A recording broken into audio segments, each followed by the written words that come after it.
All right. So now we need to create a PHP file called cookie create account. And if you remember, right over here, this form, when I hit submit, is going to go to cookie create account.php. So to create it, we're going to say file new from template php, go to we can go to blank file, and then we're going to say file save as cookie create underscore account, right?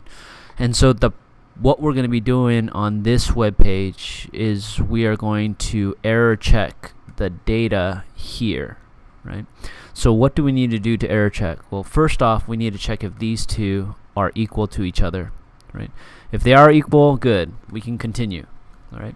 And if they're not equal, then we need to send them back to this web page with a certain session variable set so that we could print out a very specific error message that says you typed in your passwords wrong, right?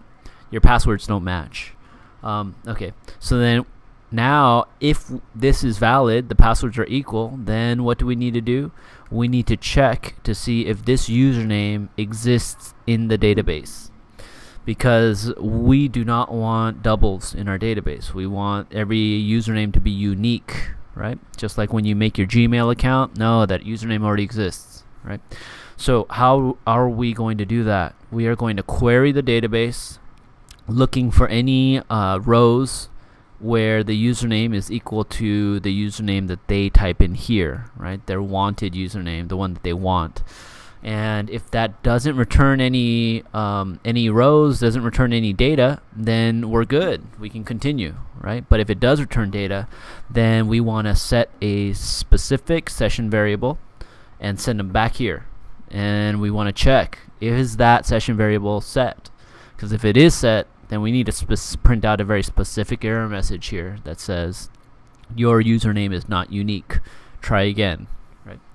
But if their username is unique, then we're good. And so then if that's all good, then what we're going to do is we're going to take that username and that password, and we're going to insert it into the database. And then we can forward them on to the cookie clicker application, right? And they can start playing.